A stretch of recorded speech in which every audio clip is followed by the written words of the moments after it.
Fala Nerd, estou de volta e hoje eu irei contar pra vocês uma das histórias mais inesperadas que aconteceu dentro dos quadrinhos. Veremos então nesse vídeo a fusão do Tony Stark com o Thor, que dá a origem do Martelo de Ferro, cara. Se inscreve no canal, deixa o like e bora pra esse vídeo.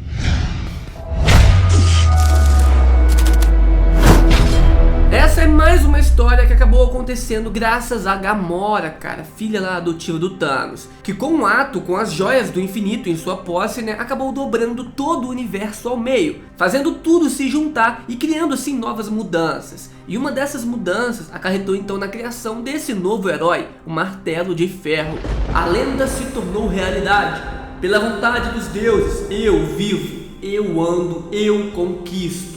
Aquele homem estava coberto por uma armadura, enquanto a sua mão direita empunhava um grande martelo, quase como se fosse um enorme cetro, enquanto o seu poder estava se manifestando à sua volta. O chão se desintegrava e lascas dos rochedos flutuavam ao seu redor, só com a pura manifestação de seu poder. Tudo isso acompanhadas por uma grande trovoada, junto também de relâmpagos que caíam logo atrás dessa pessoa. Aquele era o Martelo de Ferro. Mas para sabermos da sua origem de fato, precisamos voltar um pouco aqui ao passado.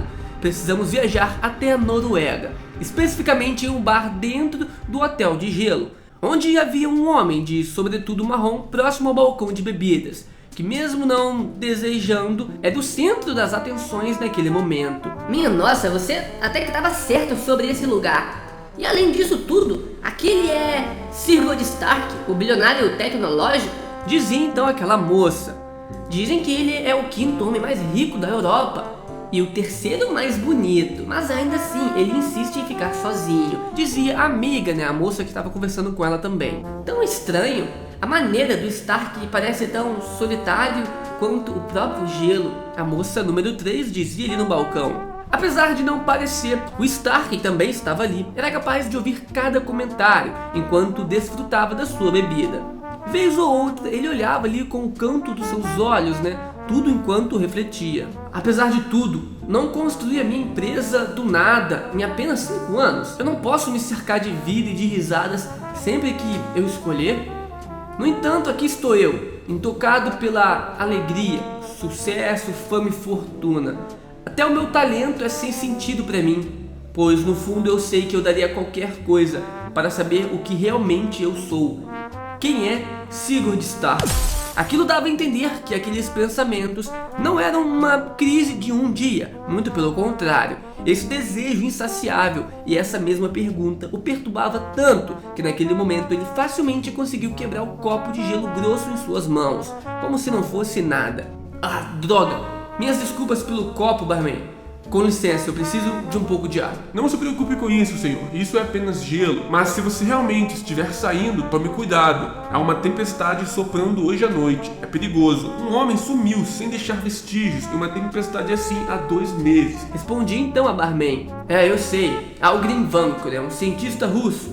Ele era meu amigo, mas não se preocupe, eu vou tomar cuidado. E uma tempestade se adequa muito bem ao meu humor atual. E foi isso que aconteceu. Mesmo indo contra as recomendações do barman, cara, Stark decidiu ir contra as tempestades, onde acabou colocando lentamente o seu capuz, sentindo a forte brisa gelada que batia contra o seu rosto. O barman não estava mentindo não. De onde veio isso tudo? Nem tinham previsões para uma tempestade como essa. Eu provavelmente estou louco para sair em um temporal como esse. Mas só de estar nesse clima agressivo, cheio de ventos, ouvindo esses relâmpagos, toda essa tempestade me faz me sentir em casa. Eu simplesmente não consegui resistir. Comecei a vagar cada vez mais para dentro daquela tempestade, enquanto me lembrava de como eu vim parar aqui. Eu mal me lembro do meu passado. Apenas falaram que eu surgi de uma tempestade como essa aqui, há 5 anos atrás. Os médicos diziam que eu tinha uma espécie de amnésia total. Eu sequer sabia sobre mim. Porém, eu conhecia tudo sobre a tecnologia, desde o possível até o impossível. E mesmo tendo tudo, eu sinto um enorme vazio dentro de mim que eu tento preencher com perguntas. O meu rosto acabou se tornando conhecido mundialmente, mas ainda assim, nenhum conhecido, amigo ou muito menos um parente meu se apresentaram. Como não há nenhum registro de mim? Como um homem surge assim do nada? Esses então eram os pensamentos de Sigurd Stark, tão sombrios e severos quanto a própria tempestade que ali estava. E esses pensamentos vinham cada vez mais, enquanto ele caminhava pelo coração daquele temporal. Mas ele mal sabia que ele estava indo muito mais além do que isso. Tanto que, para sua surpresa, ele estava parado diante a uma floresta, algo que ele nunca havia visto durante todos seus anos naquela região. Eu conheço essa parte como a palma da minha mão, mas eu nunca vi uma floresta por aqui. Eu deveria voltar atrás, mas ainda assim alguma coisa me incita a ir adiante. Mas então, nerds, o que seria essa coisa que fez o Sigurd Stark caminhar sem parar, cada vez mais para dentro daquela floresta, como se fosse uma voz sussurrando em seu ouvido?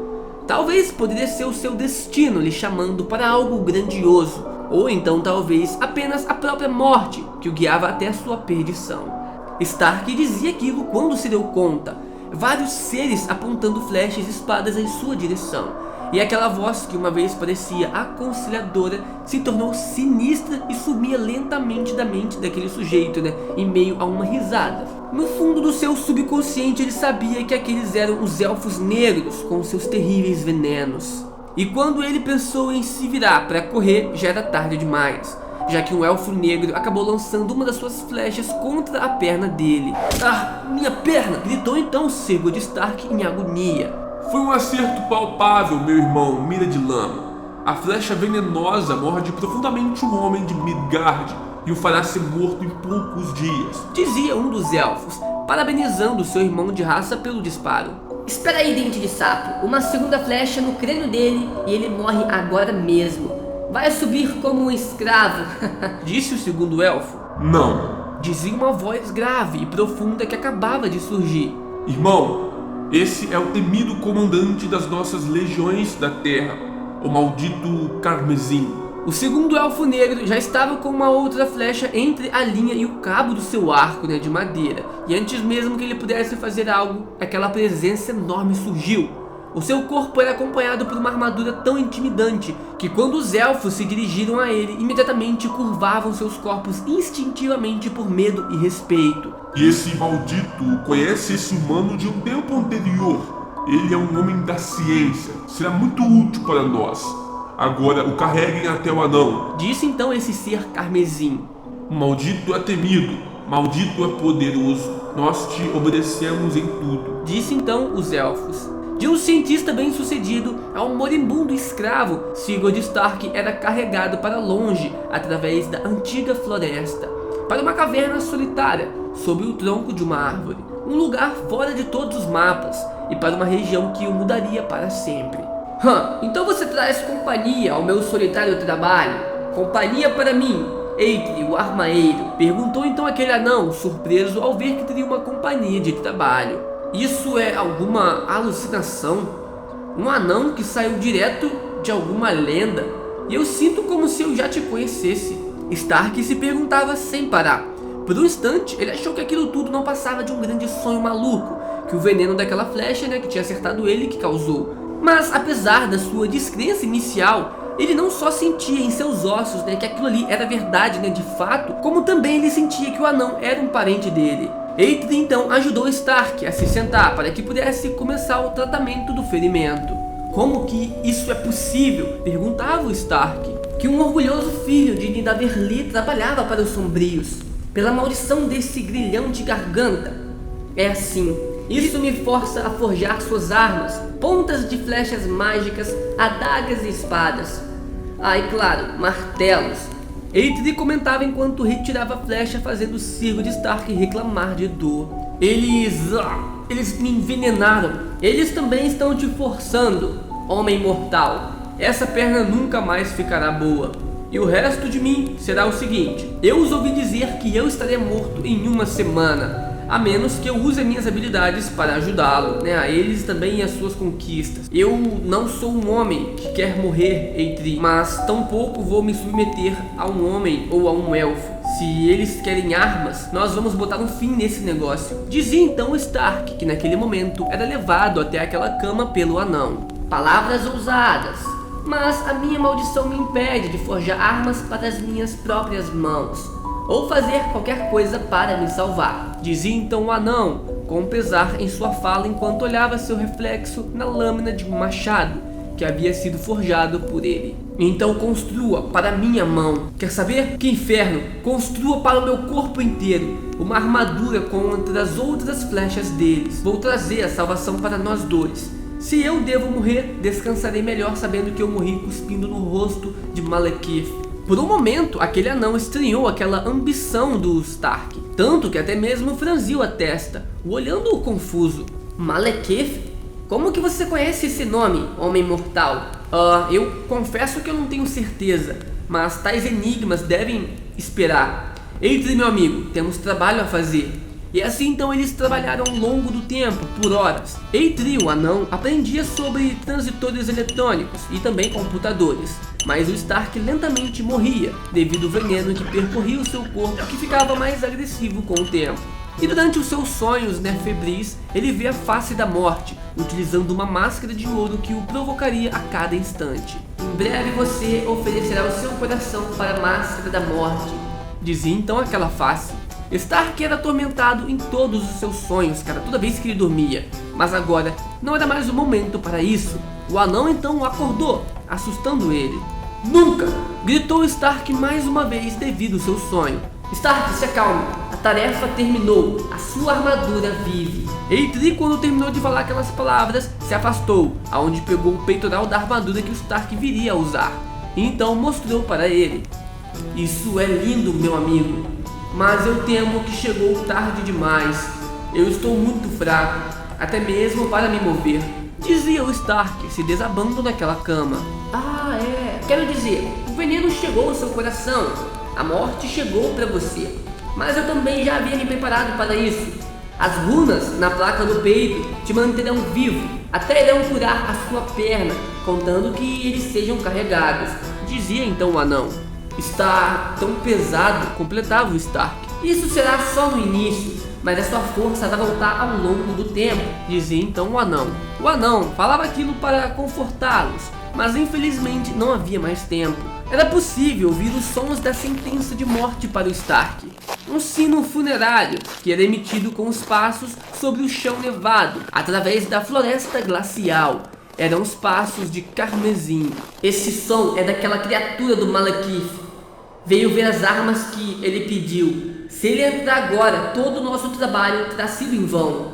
E a maldição me impede de me salvar, então que seja, comentava o anão. Eitri, o que você planeja fazer? Perguntava o Stark. Há muito tempo que eu tenho me recusado para você, Stark, na esperança que eu poderia te salvar e manter os segredos do pai de todos de Asgard. Eitri, você está falando em charadas. O que de fato você quer dizer? Feita enquanto você dormia, forjada da maldição dos elfos. Ferro frio, o pouco que eu tinha guardado. Essa é a chave que vai desbloquear o poder dentro de você. Seja digno dele, e ele será uma parte sua. E você é parte disso. Só assim você poderá se tornar um martelo de ferro. Fique bem, Stark. Eitri, não! Volte aqui! Eitri então não escutou as palavras do Stark. Apenas deixou o martelo próximo da cama dele, enquanto ele lentamente caminhava para fora daquele tronco, caminhando para a sua morte certa, aonde se deu de cara com o Malekith. Oh, grande maldito, eu tenho a droga de uma mensagem para você repassar para o seu senhor Malekith. Repasse para ele. Eitri foi bem ousado, caminhando em direção àquele ser, aonde sem pensar cuspiu na direção do elmo daquele sujeito. Já o Stark, em seu leito de dor, aquele homem enfraquecido, ouvia cada osso do Eitri se rachando, o rasgar de peles e também dos músculos. O seu amigo provavelmente já estava quase ao encontro da máscara da morte de ouro.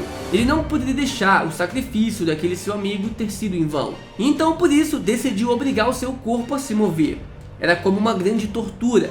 Só o fato de respirar lhe causava uma dor tão imensa quanto uma faca em seu peito. E antes que pudesse desabar morto, a sua mão agarrou fortemente o grandioso martelo, o que fez com que uma energia elétrica percorresse as suas veias, bombeando seu coração com pura eletricidade, lhe enchendo com a vida que lhe faltava. Você não terá morrido em vão, meu amigo. O martelo de ferro assim jura a você. E com isso um grande relâmpago cai dos céus, até aquele tronco, abrindo um buraco no teto, dando ainda mais poder tanto para o martelo quanto para o próprio Stark, despertando então um trovão no coração do Stark. Enquanto ele saía daquela caverna e com aquela armadura em seu corpo, a lenda se tornou realidade. Eu posso sentir o meu corpo explodindo de poder. Poder esse como eu nunca havia conhecido. As runas estão me mantendo vivo. Ouviram bem? Vivo! Você, o Homem Mortal. Dizia o Carmesim, se virando ao jogar o corpo de Eitri no chão. Muito mais que mortal agora, maldito. As energias do poder dos semideuses míticos nessa armadura. Eles gritam alto por vingança. Stark apenas apontou o grande martelo, como se fosse um cetro na direção de Carmesim, desferindo um grande raio de puro poder contra aquela enorme criatura, o arremessando a vários metros de distância. O poder era tão agressivo que até mesmo as árvores que se mantinham ali no caminho de Carmesim eram partidas ao meio. Inacreditável, tanto poder assim. Até me sinto como realmente um semideus. Mas isso vem da armadura ou tem algo a mais? Foi então que, ao olhar mais à frente, se deu conta das legiões de elfos negros. Stark decidiu guardar aquelas perguntas para um outro momento, enquanto ele recebia várias flechadas mágicas, que não só o derrubavam no chão, como também penetravam um pouco as lascas da sua armadura. "Heimdall, acorde!" gritou Stark, dando a ordem como se tivesse mais alguém com ele. Então, após alguns minutos, uma interface dentro do visor da armadura foi ligada, e com isso uma voz computadorizada surgiu. Saudações, mestre Stark. Eu sou a Euriústica e elevada imagem macro-digital aprimorada de lógica e logística. "Heimdall, em ordem! Rápido, me diga o que os seus olhos veem." Isso é bastante simples, senhor. Afinal, somos capazes de ver tudo. Uma vez que a visão do Stark naquele momento estava escura, imediatamente se alterou, mostrando todas as ondas de calor que haviam em cada elfo negro, lhe dando a possibilidade de utilizar o poder do seu martelo, descarrilhando então a sua eletricidade em cada um daqueles elfos negros. E mesmo terminando aquela luta contra os elfos, aquilo não estava acabado ainda. Carmesim lentamente se aproximava dele. Homem Mortal, enfrente aquele feito por Malekith para destruir você. Enfrente o maldito Carmesim. Carmesim esbanjava não só em sua fala, como também em sua força bruta. Ele era tão forte que facilmente derrubou Stark com um único soco. Nossa, é como ser atingido por uma montanha. A sua força bruta é maior do que a minha, mas eu sou um martelo de ferro. Gritava o Stark, se levantando para dar um golpe com tudo na cabeça do Carmesim, com seu martelo, arrancando até mesmo a máscara da criatura fora. E foi ali que a revelação se fez. O rosto daquele ser estava totalmente descrépito e mumificado, mas ainda era familiar, revelando o cara que era aquele seu amigo, Algrim Vanko, o cientista citado naquele hotel de gelo que havia desaparecido há 2 meses atrás. O que fez cair a ficha sobre a real intenção dos venenos nas flechas para o Stark. Isso é o que os elfos queriam dizer quando falaram que o veneno me faria virar um escravo, mesmo depois que eu morresse. Vanko era um bom homem. Se ele está preso nesse estado por obra do Malekith, eu devo libertá-lo. Me desculpe, velho amigo. Sem hesitar, Stark ergueu seu martelo, aonde acabou enfiando contra o corpo do seu antigo amigo. Fez percorrer então uma grande voltagem em seu corpo, o suficiente para transformá-lo em cinzas. Se você puder me ouvir, Malekith, corra! Corra e se esconda! O martelo de ferro está vindo contra você. Aquelas palavras ecoaram pelo vento nórdico. Ecoaram tão longe que foram até mesmo parar nos salões dourados de Asgard, onde um par de seres observavam todo o confronto por uma esfera mágica. Olha, isso não é nada bom. Aquela magia que você atraiu levou Stark ao seu maldito Carmesim, que não deu nem conta do Stark. E por mais ridículo que pareça, eu vou falar. Ele virou uma espécie de super-herói. Dizia então aquele ser que parecia bem com o humano. Sim, talvez usar seu velho amigo como arma foi algo que saiu pela culatra. Mas que seja, deixa ele ter a armadura. Não fará bem a ele, pois Asgard já está conquistada nas garras de Malekith, mestre dos 10 anéis dos reinos. Aquele elfo então exibia suas mãos, mostrando então que curiosamente havia um anel em cada um dos seus dedos, revelando então que ele era o Malekith. Então deixe que ele venha até nós, Stennis. A minha barganha com você será mantida. Stark irá morrer e você vai assistir. Isso é tudo que eu quero. Desisti de tudo por isso. Dizia aquele homem, revelando que seu nome era Stein Odinson, um dos membros reais de Asgard, né? E possivelmente nos revelando que ele foi o causador da queda da Cidade Dourada. Todos nós fizemos sacrifícios, Stein Odinson, e todos colheremos as recompensas desejadas. Aquele cujo é chamado de Stark será o primeiro dos arrogantes a provar o doce beijo da morte da máscara de ouro de Madame Hel. Aquela voz vinha de trás daqueles dois homens que ali estavam, e então nos mostrou a própria Hela em pessoa, a deusa asgardiana da morte, iniciando então mais uma nova saga, uma saga de Asgard muito mais caótica que estamos acostumados a ver. Bom, nerds, se vocês gostarem desse vídeo, tiver bastante like e também visualizações, eu vou continuar essa saga aqui no canal e vou trazer as outras partes, beleza? Tudo depende de vocês, então comenta aqui embaixo, deixa o like e também compartilha para aquele seu amigo que adora o Tony Stark, o Homem de Ferro ou então as histórias da Marvel, beleza? Tamo junto, nerd, até a próxima e fui!